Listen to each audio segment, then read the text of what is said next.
우리 인간은 수천 년을 해와 달을 시계 삼아 살아왔습니다. 해 뜨면 일하러 가고 해 지면 집으로 돌아오는 것이죠. 근데 불과 몇백 년 사이에 산업혁명을 지나오면서 공장이라는 것이 생기게 되었는데요. 공장이 생기면서 생체 리듬이 정시 출근이라는 그런 생체 리듬에 맞춰서 살아가야 하는 새로운 길이 열린 것이죠. 농사 짓는 가운데서는 농한기라고 해서 겨울에 겨울방학을 가지기도 하는데, 이제 정시 출근해야 되는 샐러리맨들은 1년에 한 번 내지는 두 번 휴가를 받고 계속 일을 해야 되는 것입니다. 왜냐하면 기계가 발달하고 공장은 실내에서 일하는 곳이기 때문에 겨울에 그런 날씨에 영향을 받지 않기 때문에 그런 것이죠. 그래서 문학가들이 바로 이 대목에서 시간이 시계에 갇혔다라고 그렇게 표현을 하기도 하는데요. 문제는 그 당시에 모두가 시계를 차고 다닐 수 없었다는 것에 문제가 있습니다. 그 회중 시계라고 하는 것은 귀족들이나 조금 가지고 다닐 수 있을 법하고, 대부분의 사람들에게는 시계가 없던 시절이었죠. 그러니까 어떻게 해야 되겠습니까? 시청이나 학교에 세워진 시계탑에 있는 시계를 보면서 자신들의 출근 시간을 맞추면서 살아가야 됐던 것이죠. 그러니까 좋던 싫던 산업사회에서 살아남기 위해서는 그 시계탑을 중심에 놓고 살아가야 했다라는 것입니다. 오늘 저희는 민수기를 읽었는데요. 민수기는 말 그대로 백성의 숫자를 센다라고 해서 민수기의 총 2번 인구를 조사하는 이야기가 나옵니다. 처음 시내산에서 이제 약속의 땅으로 출발하기 전에 20세 이상 전쟁에 나갈 수 있는 남자들 누가 있나 계수를 하는 것이죠. 그리고 이제 출애굽 2세대가 약속의 땅에 진입하기 전에 한 번 더 인구를 조사하는 데서 민수기라고 하는 이름이 유래했습니다. 그런데 히브리 성경에서는 이름이 다른데요. 히브리식 이름은 바로 베미드바르라고 해서 광야에서라고 하는 뜻입니다. 오늘 본문은 광야에서 벌어지는 일이기도 하고, 이 스크롤, 그러니까 말씀의 두루마리의 제일 첫 번째 글씨를 히브리 성경에서는 제목으로 삼았기 때문에 베미드바르라고 명칭하는 것입니다. 광야에서 벌어지는 일이죠. 시내산에서 율법을 수여받은 이스라엘 백성들이 이제 약속의 땅이라고 말하는 가나안 땅으로 행군하는 이야기가 민수기의 이야기입니다. 문제는 이 가야 할 길이 험난한 광야길이라는 데 있죠. 본문에 처한 난처함이 무엇이냐? 첫 번째는 32절에도 나와 있지만 이 이동해야 하는 숫자가 60만 3,550명이었다라는 것입니다. 그러니까 이건 레위인을 제외한 숫자인데요. 이 많은 인원이 지금 광야길을 주파해야 된다라는 거예요. 얼마나 큰 일입니까? 그렇죠? 이게 바로 본문이 가지고 있는 본문의 상황에서 처해 있는 난처함입니다. 두 번째 난처한 것은 무엇이냐? 이 많은 사람들을 이끌고 가야 할 곳이 어디라고요? 광야입니다. 광야. 지금 출애굽기까지 당도하기까지 애굽에서 포로살이를 하다가 시내 광야에 있는 시내산에 당도하기까지의 광야는 적어도 지도자인 모세가 애굽에서 도망 나왔을 때, 그리고 미디안 목자 생활을 할 때 한 번은 걸어본 길이라는 겁니다. 근데 이제 시내산에서 율법을 수여받고 약속의 땅 가나안까지 걸어가는 그런 광야들, 바란 광야, 이런 광야들은 그 누구도 한 번도 걸어가 본 적 없는 길이라는 거예요. 험한 길인데 아무도 걸어가 본 적이 없는 그 길을 이 많은 대군들을 이끌고 가야 하는 것이 오늘 본문에서 이 사람들이 가지고 있는 난처함이라는 것입니다. 바로 이러한 이해 위해서 이러한 연장선상에서 이제 오늘 본문 2장 1절에 들어서야 되는 것인데요. 2장 1절은 이렇게 기록하고 있습니다. 여호와께서 모세와 아론에게 말씀하여 이르시되. 이 연장선상에서 읽으면 지금 1절은 복음이죠. 복음입니다. 왜냐? 그 누구도 알려주지 못하는 정말 험난하지만 아무도 걸어본 적이 없어서 아득하기만 한 그때에 오늘 본문 1절에서는 여호와께서 말씀하시기 시작했다는 거예요. 이게 바로 복음인 것입니다. 무엇을 말씀하시냐? 2절에 보시면 광야길을 건너기 위해 하나님께서 주시는 처방인데요, 하나님이 디자인하신 배치가 있다는 거예요. 이스라엘 자손은 각각 자기 진영의 군기와 자기 조상의 가문의 기호 곁에 진을 치되 회막을 향하여 사방으로 치라. 지금 캠프에서 야영지에서 천막을 각자 진영마다 각자 지파마다 치게 되는데 그 대형이 회막을 향하여 사방으로 치라라고 해서 하나님이 지금 디자인해 주신 배치도가 있다라는 거예요. 바로 이 배치대로만 진영을 갖추면 성공적인 행군이 될 것이라는 것을 오늘 본문은 이야기를 해주는 것입니다. 이렇게만 행군한다면 17절은 읽지 않았지만 이동할 때도 마찬가지입니다. 이렇게만 행동한다면 이스라엘은 그 어떤 가족도 종족도 지파도 한 사람도 실종하지 않고 목적지까지 당도할 수 있을 거라고 말하는 하나님의 말씀이신 것이죠. 그래서 그 약속하신 것, 그렇게 하라고 디자인해 주신 것이 뭐냐? 회막을 중심으로 진을 쳐라. 그래야만 살 길이 열린다라는 것입니다. 광야에서 살아남기 위해서는 회막을 구심점 삼아서 모이고 회막을 구심점 삼아 흩어지는 그런 방법으로, 아까 산업사회에서 살아남기 위해서는 시계탑을 중심으로 살아야 했듯이 광야에서 살아남기 위해서는 회막을 중심으로 살아가야 살 길이 열린다는 것입니다. 특별히 오늘 우리가 살펴볼 것은 먼저 2절에 보시면 회막을 향하여 진을 치라고 말하고 있습니다. 여러분, 험한 곳을 건너기 위해서는 눈이 필요합니다. 더 정확히는 길눈이 필요합니다.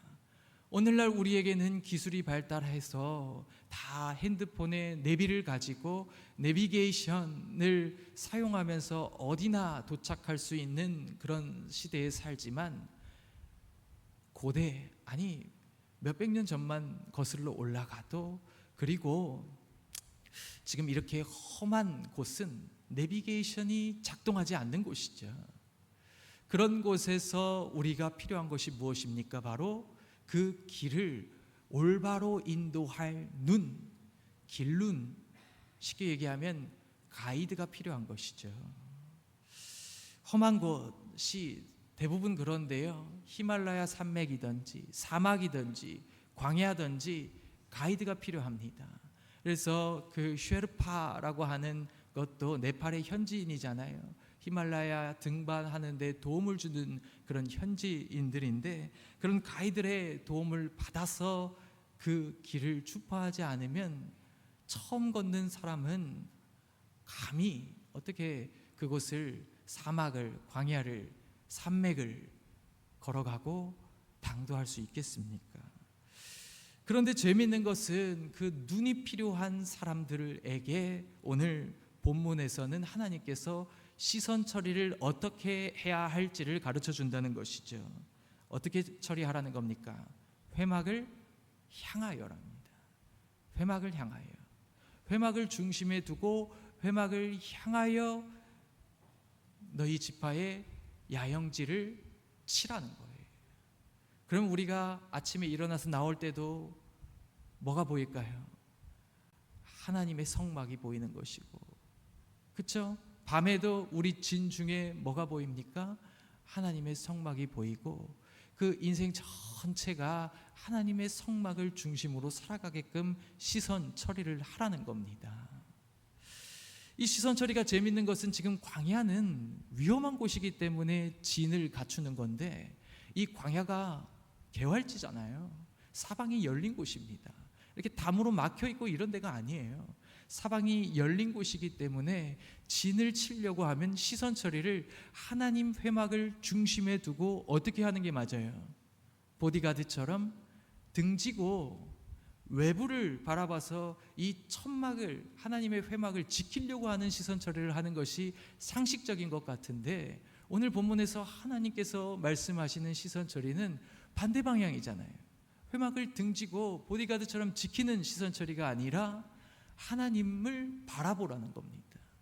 그러면 하나님께 우리의 모든 시선을 옮겨놓고 나면 그 12지파, 얼마나 많은 인원입니까? 이 많은 인원의 길눈이 누가 되어주신다는 얘기를 하고 있는 것입니까?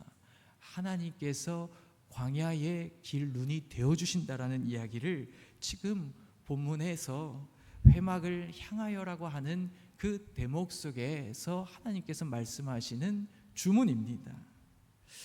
두 번째로 우리가 살펴볼 것은 무엇이냐? 회막의 34절에 보시면 이 사람들은 진치기도 하며 행진하기도 하였더라 라고 그렇게 기록하고 있는데요, 아까 말씀드렸다시피 사방이 열려있는 광야에서 시선 처리를 지금 중앙으로 하고 있는다라는 것은 말을 다르게 바꾸면 무엇입니까?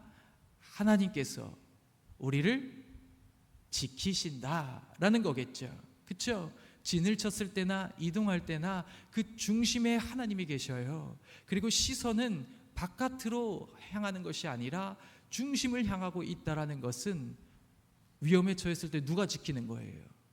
하나님이 지켜가시고, 이동할 때도 하나님이 작전 사령관이 된다라는 얘기를 하고 있는 것이죠. 그 얘기는 무엇이냐? 우리는 자꾸 우리가 하나님을 지켜간다고 생각하는 경우가 많이 있는데, 사실은 하나님이 우리를 지켜가고 있다라는 거, 그거를 우리가 오늘 본문에서는 깨달아야 된다는 것입니다. 문제는 무엇이냐? 이 하나님의 보호하심, 하나님의 지키심의 범위가 어디까지냐는 거예요. 광야길이 만만한 길이 아닙니다. 걸어가야 할 길 많아요. 하나님이 어디까지 지켜주실 거예요? 여러분들은 어디까지 지키실 수 있어요? 시편에서 보면 인생은 다 고아가 된다고 얘기를 합니다. 부모는 버린다고 얘기를 하죠. 그거는 오늘날의 사회 문제처럼 부모가 너무 힘들어서 자식을 버린다는 이야기가 될 수도 있지만, 다른 한편으로는 부모는 생을 다하면 자식을 떠날 수밖에 없기 때문에 부모는 자식을 필연적으로 버릴 수밖에 없는 존재, 고아가 될 수밖에 없는 것이고, 하나님만이 우리를 지키신다라고 하는 그 고백이 시편에 나오는 경우가 있는데요, 하나님은 어디까지 지키실 수 있을까요? 이 사람들, 지금 오늘 본문의 사람들이 처음 나온 곳은 당시 강대국이었던 이집트입니다. 애굽이라고 말하는 그 이집트죠. 이집트의 가장 유명한 건축물 뭔지 아시죠? 피라미드. 네, 지금도 이렇게 짓기가 정말 어렵다고 말할 정도의 건축물을 그 고대에 지었으니 얼마나 짓기가 어려웠을 뿐더러 얼마나 많은 노동력으로 부려서 고생을 시켰을 뿐더러 그 앞에 한 일개 사람이 서게 되면 어떤 생각을 가질까요? 우리가 직접 가보진 않았어도 그 위험이, 건축물이 주는 웅장함이 사람을 압도했을 것입니다. 이집트를 지배하고 있던 파라오 왕이라고 말하는 그 파라오가 의도했던 것은 어쩌면 그렇게 사람들에게 경외감을 심어줌으로써 자신의 권력을 대변하려고 했던 것일 수도 있어요. 근데 문제는 무엇이냐? 피라미드는 고정형이에요. 피라미드에서 멀어지면 멀어질수록 어떻게 됩니까? 파라오의 영향력이 줄어들게 되는 겁니다. 이게 건축으로 바라보는 그런 메시지인데요. 근데 하나님은 그러면은 그 영향력이 어디까지냐는 거예요. 오늘 본문에서. 오늘 본문에 보시면 진을 치기도 하고 행진하기도 하였더라 하면서 이 지금 하나님께서 말씀하신 건축물은 쉽게 얘기하면 고정형이 아니라 이동식 천막입니다. 그렇죠? 천막은 볼품없죠. 그 피라미드에 한번 대 보십시오. 천막에다가 여기가 하나님이 거하시는 곳이다라고 얘기할 때 얼마나 볼품없어 보이겠어요? 그런데 그 하나님께서 이스라엘 백성이 당도하는 곳마다 천막을 치게 된다고 한다면, 그리고 그 천막을 중심으로 이 진영을 배치하고 그렇게 진을 친다고 한다면 하나님의 보호하심이 어디까지 가요? 적어도 천막을 친다고 한다면 적어도 목적지까지는 가는 거예요. 아니, 우리 걸음이 당도하는 곳마다 하나님께서 우리와 함께 하시고 하나님이 우리를 보호하시는 거예요. 그러니까 하나님의 보호의 범위는 파라오처럼 이 거리에 멀어지면 종료되거나 옅어지는 거나 줄어드는 것이 아니라 천막이 있는 한은, 우리의 중심에 있는 한은 하나님 우리와 함께 걸어주시면서 우리의 길눈이 되어주시고 우리의 보호자가 되어주신다라는 것이 오늘 본문에 들어있는 메시지입니다. 그리고 세 번째로 살펴볼 것이 무엇이냐? 다시 2절로 넘어가서 이 진을 칠 때는 사방으로 치라고 말하고 있습니다. 동서남북 사방으로 지금 텐트를 치는 것이죠. 지금 이 지파는 12지파입니다. 세 지파씩 동서남북을 이렇게 메워서 진을 치게 되는데요, 이렇게 진을 치게 되면 어떤 효과가 일어납니까? 이 건축자들이 혹은 이 예배당의 구조만으로도 말하고 있는 메시지가 많다고 얘기를 하는데, 적어도 이렇게 동서남북으로 회막을 중심으로 진을 치게 되면 12지파 하나도 소외됨이 없이 어떻게 됩니까? 다 같이 하나님과 동일한 거리를 유지할 수 있게 됩니다. PPT 한번 넘겨주시면 당시에 어떤 모습이었을까? 이 진을 치는 모습이 나오는데요, 저 중앙에 성막을 중심으로 12지파가 저렇게 천막을 치는 거예요. 천막을 회막 중심으로, 회막을 향해서 지금 진을 치고 있는데 보십시오. 12지파가 다, 이 세 개의 지파가 다 하나님과 일정한 거리를 유지하고 있습니다. 그 얘기는 하나님과 가까이 할 수 있는 대형이라는 것인데요, 하나님과 가까이 있을, 물론 거리를 둬야 되죠. 왜냐하면 거룩과 가까이 할 수 없기 때문에.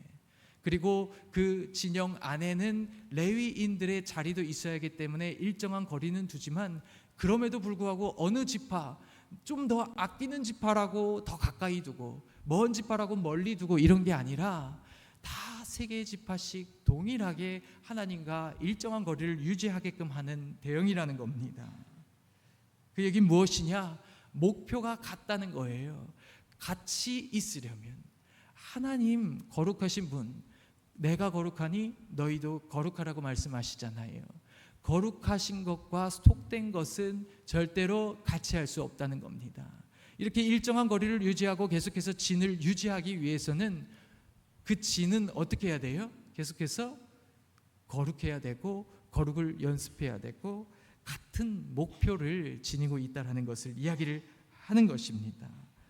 그래서 이 같은 목표가 뭐겠어요? 이 회막의 꼭지점, 아니 이 진 전체의 꼭지점에는 뭐가 있냐? 하나님의 언약 궤가 있는데 그는 말씀, 더 정확히는 계명과 율례입니다. 민수기 전체의 주제로 바라볼 때 계명과 율례를 지키느냐 못 지키느냐가 결국에는 출애굽 광야 1세대 2세대를 결정하는 결정적인 역할을 하는데요, 어쨌든 그것은 오늘 살펴볼 것은 아니지만 핵심은 무엇이냐? 이 사람들이 같은 목표, 그 계명과 율례를 목표로 해서 서로 거룩을 닮아가는 것, 그 목표로 어떻게 한다는 겁니까? 서로 결집한다는 거예요. 그냥 모인다 정도가 아니라 결집하는 거예요. 군대라고 말할 때 군대의 힘줄은 어디에서 나옵니까? 군대의 힘줄. 군대의 힘줄은 바로 연합하고 뭉치고 결집하는 데서 오죠. 그렇죠? 흩어지게 되고 각자 도생하는 순간 그 부대는 망하게 되어 있습니다. 전쟁에서 패하게 되는 것이죠. 지금 이 사람들은 지파 수준의 사람들이에요. 12지파. 12지파가 험난한 광야길을 통과하기에는 이 부족 중심은 어렵죠. 어떻게 만들어져야 됩니까? 군대가 돼야 되는 거예요. 그 군대는 어떻게 될 수 있느냐? 바로 하나님을 중심으로, 하나님의 말씀을 중심으로 결집할 때 지파의 수준에서 군대가 된다는 것입니다. 그래서 이런 군대를 조직하셔서 하나님께서는 광야를 통과하시기를 원하셨던 것이죠. 재밌는 것은 유럽에 가보시면 많은 도시들의 중심에 뭐가 있습니까? 교회가 세워져 있죠. 이 교회가 세워진 것, 유럽은 도시를 건설할 때 어떻게 했냐? 교회를 먼저 짓고 그 다음에 그 중심에 마을을 만들어 갔습니다. 그래서 그 교회가 구심점이 됐고 그 교회들이 결국에는 네트워크가 형성이 돼서 오늘날의 EU의 기초를 만들어 놓은 것입니다. 유럽연합의 기초를 만들어 놓은 것입니다. 마찬가지죠. 오늘 우리에게도 우리 인생을 경영해 갈 때 우리 인생이 어떻게 배치되어야 하겠는가를 질문하면서 오늘 본문에 우리가 도전을 받아야 하는 것이죠. 인생이랑 광야길은 참 많이 닮았습니다. 왜냐하면 그 누구도 우리 앞을 알 수 없고 우리의 미래 그 누구도 걸어봐 주지 않은 길이잖아요. 그렇기 때문에 불안함을 느끼기도 하는 것이고 그 불투명한 미래 속에서 나는 과연 어떻게 될 것인가 라고 하는 그런 불안함을 한켠에 안고 살아가는 것이 인생이죠. 근데 그 인생이 광야길이랑 닮았다는 것은 오늘 내 인생에도 하나님의 말씀을 적용하고 내 인생의 걸음의 그 매무새도 이 오늘 본문의 말씀으로 충분히 다듬어 갈 수 있다라고 하는 접점이 된다라는 것입니다. 광야길을 주파하기 위해서는, 거기를 통과하기 위해서는 하나님이 직접 디자인하신 그런 배치도에 따라 달려 있다고 오늘 본문이 얘기를 하는 것이죠. 그 얘기는 무엇이었습니까? 삶을 하나님 중심으로 배치해야지만 살아남을 수 있다. 그래서 그것을 물리적으로 구현한 모습이 천막을 가운데다 하나님의 회막을 두고 나머지 천막을 그 중심에 치는 거예요. 그게 하나님 중심으로 살아간다고 하는 그 삶을 실제적인 모습으로 구현해 놓은 모양새인 것입니다. 잘 아셔야 될 것은 우리는 신앙생활을 할 때 우리 인생에 하나님의 천막이 어디에 쳐져 있습니까? 그거를 질문해 보셔야 됩니다. 그냥 한 켠에 치는 게 아니에요. 여러 가지 것들 중에 하나님의 천막도 한 켠에 쳐놓고 그렇게 살아가는 것이 신앙인이라고 말하는 것이 아니라는 얘기를 하는 것이죠. 오늘 본문에서는 너희가 너희의 인생길에서 목적지까지 온전히 당도하기 위해서는 삶의 중심에, 아니 회막을 중심으로 하나님을 중심으로 인생을 재배치해야 된다. 지금 그 얘기를 오늘 본문에서 하고 있는 것이거든요. 성경에서 얘기하는 세 가지가 있습니다. 중요한 세 가지가 뭐냐? 거룩한 공간, 거룩한 사람, 거룩한 시간입니다. 그래서 거룩한 공간이 바로 하나님을 모시는 곳이고, 거룩한 사람은 제사장이 되는 것이고, 거룩한 시간은 절기 그리고 안식일, 이렇게 되는 것이죠. 이 이야기는 무엇입니까? 우리도 마찬가지라는 겁니다. 내 삶의 바운더리를 하나님 중심으로 다시 한번 배치해야 된다.